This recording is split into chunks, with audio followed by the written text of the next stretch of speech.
Olá, companheiras, olá, companheiros, saudações petistas. Sejam muito bem-vindas e muito bem-vindos a mais uma edição do podcast Em Tempos de Guerra, a Esperança é Vermelha. Hoje é sábado, dia 1º de novembro. Eu sou Patrick e estou com conversa junto com vocês.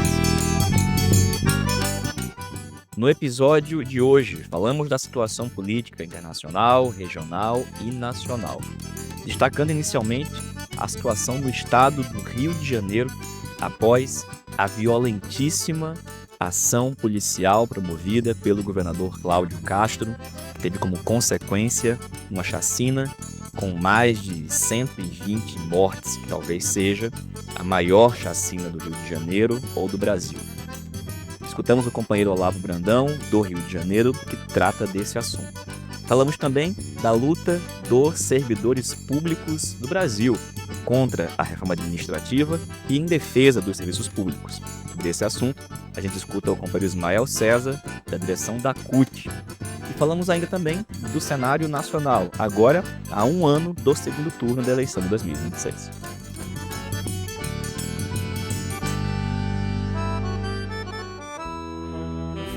Pessoal, a gente começa a edição de hoje justamente lembrando que entramos no mês de novembro e daqui a menos de um ano nós teremos o domingo do segundo turno da eleição de 2026.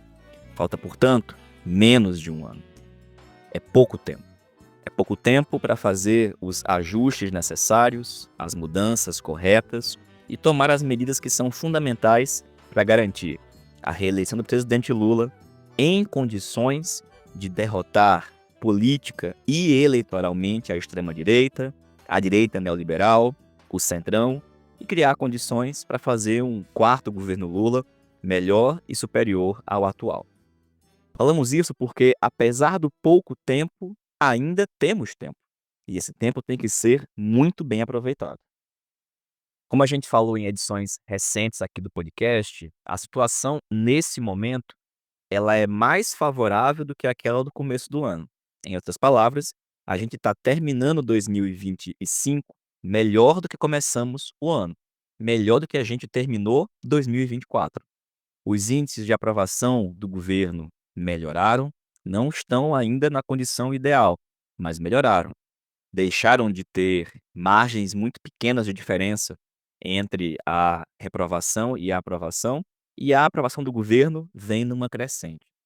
O cenário, portanto, é melhor, mas o melhor está longe do ideal e precisa ainda garantir que ele permaneça e melhore até o ano que vem. Para isso, o governo tem que ampliar a sua ofensiva contra a extrema-direita e, inclusive, contra a direita neoliberal e o centrão, não caindo agora, porque a gente está chegando mais perto da eleição, na triste e trágica condição que muitas vezes a gente se coloca, que é de fazer maus acordos ao invés de fazer boas brigas. Ficou evidenciado que as boas brigas, as disputas justas e corretas, contribuem para a nossa acumulação de forças. Vejamos, por exemplo, a pauta recente da luta contra a PEC da bandidagem, a defesa, por exemplo, da taxação dos super ricos. Uma pauta que mobilizou as pessoas, colocou gente na rua e impôs derrotas à direita no parlamento e também na disputa de ideias. É preciso seguir nessa toada e aproveitar esse momento, em especial porque isso pode mudar ali na esquina. E uma dessas possibilidades se concretizou com a fatídica ação por parte do governo do estado do Rio de Janeiro, que realizou uma operação policial que teve como consequência uma chacina, um massacre com cerca de 120 pessoas mortas e que, segundo o governador, foi um sucesso, apesar de ter tido inclusive 4 policiais mortos. A ação da Polícia do Rio de Janeiro, comandada por Cláudio Castro, da Polícia Militar e de outras forças de segurança pública, evidenciam um caminho possível para a extrema-direita fortalecer o seu palanque, o seu discurso e criar um caminho para a disputa eleitoral de 2026. Como a gente vai escutar daqui a pouquinho o companheiro Olavo, essa operação no Rio, além de uma operação policial, ela foi uma operação eleitoral. E Não é à toa que diversos outros pré-candidatos à presidência da República da direita e da extrema-direita se anteciparam a demonstrar sua solidariedade ao Cláudio Castro, o seu apoio, como foi o caso do Caiado, Zema, do Ratinho Júnior e, inclusive, óbvio, do Tarcísio de Freitas. A direita vai, ao longo dos próximos dias, semanas e meses, calibrar o seu discurso enquanto define a sua tática, a sua candidatura. Mas e nós? O que a gente efetivamente vai fazer para garantir a reeleição do presidente Lula em condições de fazer um próximo governo superior ao atual? E para o enfrentamento. Garantir uma pauta que nós temos em mão de defesa dos direitos dos mais pobres, das mulheres, da população negra, uma pauta de direitos e de disputa política, cultural e ideológica. O presidente Lula, por sua parte, tem feito movimentos importantes. Agora, por exemplo, se reuniu recentemente com Trump na Ásia e avançou na discussão sobre o fim ou redução das tarifas, de tal forma que a pressão econômica no Brasil pode diminuir, ao mesmo tempo que enfraquece a pressão pela reabilitação política de Bolsonaro e do seu clã. Mas a consequência também dessa redução da pressão pelo restabelecimento de Bolsonaro é a aceleração por parte do conjunto da direita da definição de sua candidatura. Os movimentos, portanto, precisam ser muito bem pensados. E é nesse sentido que o nosso partido, o PT, tem que assumir protagonismo, que a nossa direção precisa agir como a direção política de uma organização do peso que é o PT e não ficar tratando de questões tão e tão menores, como, por exemplo, o que nós temos visto nas poucas reuniões que já estão acontecendo por parte do Diretório e da Executiva Nacional, como relatou aqui na última edição a companheira Natália Sena. Existem grandes assuntos da conjuntura que carecem de uma opinião, de uma posição, de uma intervenção do nosso Diretório Nacional, da Executiva Nacional, em especial porque agora estamos dentro do calendário eleitoral de 2026 a menos de um ano. Eleições essas que podem acontecer em um ambiente de guerra na nossa região. O presidente dos Estados Unidos, Donald Trump, continua realizando incursões e ataques no Mar do Caribe contra a Venezuela, ampliando o efetivo de forças militares na região e escalando as ameaças e a ofensiva contra a soberania venezuelana. Ao mesmo tempo, acabamos de ver uma vitória de Javier Milei nas eleições de meio de mandato nos Estados Unidos para o parlamento. Ou seja, apesar de tudo que o Milei fez, apesar da situação econômica dificílima porque atravessa a Argentina, através dos escândalos de corrupção que foram denunciados, em que envolve a sua própria irmã, figura central no seu governo, Milei obteve uma vitória política e eleitoral agora nas eleições. A situação, portanto, na região, nesse momento, não é favorável. Em que pese as circunstâncias no Brasil estarem melhores, em que pese as avaliações do governo estarem melhores, em que pese a possibilidade de redução da pressão tarifária através do movimento feito pelo presidente Lula corretamente desde a Assembleia Geral da ONU em relação aos Estados Unidos, apesar de tudo isso, da situação nesse momento menos ruim internamente, a situação regional e internacional não é favorável. E, portanto, corremos riscos imensos de, ali na esquina, daqui a pouco, as coisas voltarem a piorar. Portanto, que o nosso partido, que o nosso governo tome as medidas necessárias, pise o pé no acelerador e coloque em pauta questões estratégicas para a disputa de ideias com o conjunto da sociedade. É assim que a gente precisa começar o ano de 2026. Agora, dito isso, a gente trata especificamente do assunto Rio de Janeiro, sobre o massacre, a chacina ocorrida nessa semana. E para isso nós convidamos o companheiro Olavo Brandão, Olavo Carneiro, que é o companheiro da Executiva Estadual do PT do Rio de Janeiro, que fala um pouco para a gente sobre esse assunto. É o Olavo que a gente escuta a partir de agora. Oi, pessoal do podcast. Aqui quem fala é Olavo, do Rio de Janeiro, militante da articulação de esquerda, membro da Executiva Estadual, onde ocupo a pasta de Secretaria de Assuntos Institucionais. Bem, primeira reforço que eu queria dar é de que, obviamente, foi uma iniciativa eleitoral. Bastante falo muito que a gente vive no Rio operações eleitorais de tempos em tempos, com maior ou menor intensidade, organizado e planejado para ter efeitos eleitorais. E, obviamente, no debate também de algumas concepções e ideias, mas que, em última instância, para sustentar desempenho eleitoral. Então, não, né, a gente não precisa gastar muito tempo. Um dado real e preocupante, né, saiu uma pesquisa da Atlas Intel, a alta taxa de apoio à aprovação de tal medida, inclusive dentro das comunidades, e isso é real. Ou seja, nós temos aí, nessa pauta da segurança pública, estamos num cenário muito, digamos, muito desfavorável. A gente ainda não conseguiu, como esquerda, de fato, emplacar uma narrativa e uma imagem de um tipo de ação que realmente contribua para a percepção que é o melhor caminho para enfrentamento da violência. Por exemplo, uma das coisas que eu aí conversando, eu ando muito nas favelas do Rio de Janeiro, é que há uma crença de que fazer esse tipo de coisa e que matar bandido e bandido bom, bandido morto, de fato vá produzir efeitos contra roubo de celular, né, roubo de carro e outras coisas do cotidiano, tá no nível, de fato, insuportável para a população.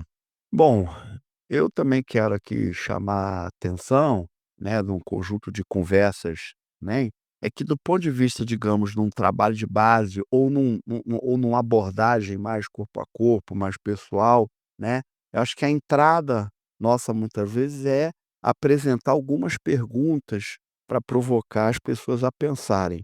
É, esse tipo de medida melhorou a situação da violência na cidade e nos territórios? A cidade está mais segura? Desbaratou o Comando Vermelho? Interrompeu os meios de fornecimento de armas para os bandidos? Abalou as fontes de recursos que sustentam a organização criminosa alvo da operação? E é uma maneira, digamos, de abordar as pessoas pró esse tipo de situação para fazê-las pensar. De novo, repito, tem um senso comum, uma coisa simplista de que matar bandido e fazer operações, de fato, ajudam no combate à criminalidade e à violência. Essa percepção existe e a gente ainda tem uma dificuldade de fazer essa disputa. Diferente de outros tempos, nós temos coisas para apresentar e para falar. A operação da Polícia Federal contra a lavagem de dinheiro do PCC, em 2023 a Polícia Federal apreendeu 60 fuzis sem disparar tiro, ou seja, tecnicamente a política pública de segurança, né, tem outros caminhos e mecanismos, de fato, para ter alguma efetividade no combate. Agora, é complexo e a gente, de novo, eu repito, né, a gente tem muita dificuldade de construir palavras de ordem, palavras-chaves que transmitam essas concepções e a gente equilibra esse jogo que a extrema-direita faz e tem tido sucesso. Eu, como secretário de Assuntos Institucionais, tenho acompanhado especialmente a bancada da Alerj, que já protocolou pedido de CPI, denúncia em órgãos internacionais, notícia-crime pelo Ministério Público e também pedido de impeachment. Sobre essas ações, iniciativas institucionais, políticas, né, aí nós entramos numa segunda questão do PT no Rio de Janeiro, que tem, na minha opinião, efeitos nacionais e para a sociedade, para a esquerda como um todo, que eu vou explorar um pouquinho no podcast, que eu acho que é muito importante. Para quem não sabe, o Quaquá aqui do Rio de Janeiro, lidera, na minha avaliação, uma disputa e um movimento pós-Lula, que é de transformação ideológica e programática do PT, né, como um partido com os moldes do que é o Centrão. Então é uma descaracterização total programática, ideológica e política do partido. Ele nesta pauta especial da segurança pública, ele defende tudo que é antagônico ao acumulado na história dos debates sobre segurança pública que o PT sempre fez.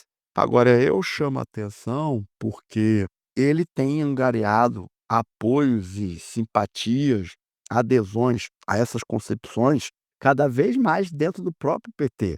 É gente que contribui supostamente com a Fundação Perseu Abramo e outros espaços, gente defendendo essas teses que ele fala de bandido que vai pra vala, matar bandido, de armamento geral, vamos armar a guarda municipal e negociar arma para enfrentar bandido. Então tem uma disputa em curso. E parte dessa disputa tem uma construção que é até teórica, né, e política, que é a ideia de que, a gente tem que falar a língua do povo, tem que expressar o que que o povo quer. Tem uma formulação, inclusive, que ajuda aí, inclusive conquistando gente do PT, seja nas bases, seja lideranças, né. Então nós temos que fazer um enfrentamento sobre este tipo de transformação ideológica e programática que esta mega operação e como ele e a maioria tem se comportado no PT aqui do Rio de Janeiro, expressa uma concepção completamente diferente do que a gente tem propagado. Em vez dele falar da PEC da segurança, das iniciativas de investigação sem dar tiro, ele bate bumbo e celebra a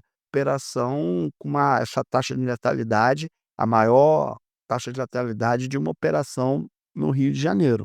Eu queria terminar chamando a atenção, então, de que a gente precisa se debruçar sobre os mecanismos e componentes institucionais, mas também da luta das ideias que a extrema-direita tem travado, a partir, inclusive, dessas iniciativas oficiais e formais a partir do Estado, usando o debate da violência, usando a segurança pública, usando o medo, na verdade, para construir popularidade, apoio político e força eleitoral.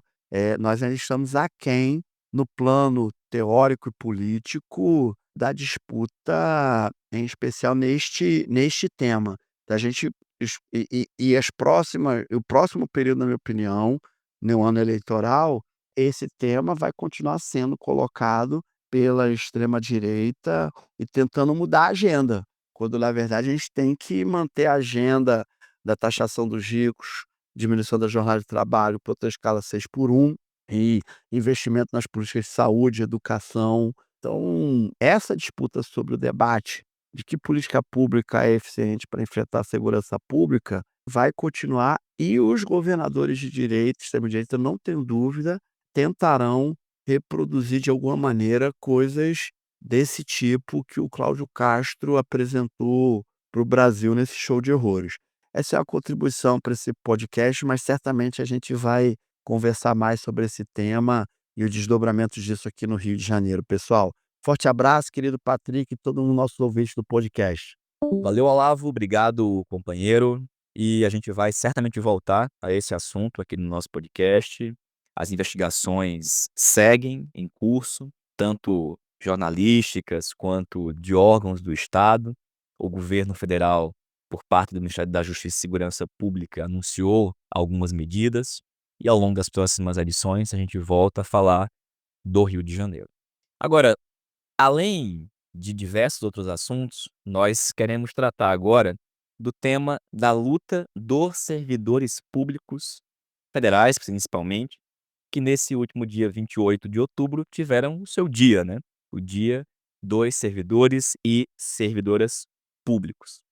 E a gente convidou aqui o companheiro Ismael César, Ismael que é dirigente da CUT, a Central Única dos Trabalhadores, para falar do ato nacional que ocorreu em Brasília, organizado pela CUT e centrais sindicatos do nosso país, em defesa do serviço público e que teve como uma das suas principais pautas a luta contra a reforma administrativa federal. É sobre esse assunto que a gente escuta agora o companheiro Ismael César. Oi, Patrick. O ato aqui em Brasília, dia 29 de outubro, marcou a unidade, né, dos trabalhadores no serviço público das três esferas, servidores federais, estaduais e municipais, e, em particular, a unidade desses setores das três esferas da Central Única dos Trabalhadores, né? Essa atividade foi uma proposta desses três setores da Central Única, depois foi encampado pelas demais centrais sindicais e ampliou ainda mais para outras entidades, para além das centrais sindicais. Ao todo, 34 entidades ajudaram a convocar o ato, que foi uma grande demonstração de força, né, e repito, de unidade dos servidores para barrar esse projeto de emenda constitucional número 38, que ao invés de ser uma reforma administrativa, na verdade, é a destruição do serviço público caso ela seja aprovada. Mas o ato em si e a força do movimento já tem causado um revés aos autores do projeto. Pedro Paulo, que foi o relator, deputado federal do Rio de Janeiro, 13 parlamentares até o dia de hoje já pediram e solicitaram que retirasse a assinatura ao projeto de lei, ao projeto de emenda constitucional, que necessitava de 171 assinaturas. De toda forma, o projeto vai transitar, mas a expectativa nossa é que este projeto não prossiga na Câmara dos Deputados. É importante frisar aqui que na plenária estatutária da CUT, nós tivemos um momento de debate sobre esse projeto de reforma administrativa. Convidamos, inclusive, a participação do governo. A Esther Dweck fez uma fala e depois teve um representante do Ministério da Integração que falou em nome do Ministério, porque, na verdade, o que nós queríamos saber do governo é se o governo, qual a posição do governo com relação a essa PEC, a PEC 38, como tem chamado os servidores, que é a PEC da morte. E, na verdade, o representante do governo que falou na plenária da CUT disse que está em curso já uma reforma, que eles chamam de uma reforma que não precisa de um projeto de lei, que não precisa de uma PEC, eles chamam de infraconstitucional, e que está sendo já tocada pelo governo, né? Mas, no entanto, o estranho disso tudo é que ele não se posicionou contrário, né, ao projeto, a essa PEC, que causou estranheza, né, às entidades, aos servidores que estavam presentes lá, na plenária estatutária da CUT. Mas o grande fato é esse, é o sucesso do que foi o 29 de outubro, lembrando que dia 28 celebra a data do Dia Nacional dos Servidores Públicos Federais, e esse ano nós decidimos realizar essa marcha para, né, colocar em evidência a necessidade de que nós tenhamos um Estado forte, né, um Estado que dê suporte às demandas da sociedade, em particular a sociedade mais carente, que mais necessita dos serviços públicos, romper o arcabouço fiscal, garantir mais recursos para o serviço público. Como bem afirma o presidente Lula, né, o serviço público não é gasto, o serviço público é investimento. Portanto, não existe nenhum país desenvolvido, nenhum país onde a democracia seja de fato plena, sem a existência do serviço público. E esse projeto ele foi criado, foi gestado na Faria Lima, ou seja, pelos dos banqueiros, os investidores que querem que sobre dinheiro, né, para a rolagem da dívida, que sobre dinheiro, né, para o andar de cima. É um projeto de lei fiscalista e que retira, repito, além de retirar direitos da categoria, ele acaba com a possibilidade de ampliação de serviço público para a população brasileira. Valeu, Ismael. Obrigado, companheiro. E, pessoal, essa foi mais uma edição do podcast Em Tempos de Guerra, a Esperança é Vermelha. Como vocês sabem, essa é uma forma de realizar comunicação totalmente feita por meio de áudios de WhatsApp, com militantes do nosso partido espalhados pelo país, e que conta com a sua colaboração para difundir. Então, se você escutou até aqui, divulgue o podcast, envie aos seus conhecidos e conhecidas nas suas redes sociais, envie-nos sugestões de pauta, contribuições pessoais, e nós queremos potencializar esse instrumento, convidando inclusive quem nos escuta a participar dos processos de organização da tendência petista, a articulação de esquerda, que terá, no final desse mês de novembro, em São Paulo, a realização do seu Congresso Nacional. As etapas de base estão acontecendo e no site pagina13.org.br você encontra o regulamento e o texto base recentemente atualizado disponível para a leitura. A gente se encontra muito em breve. Saudações petistas e até mais.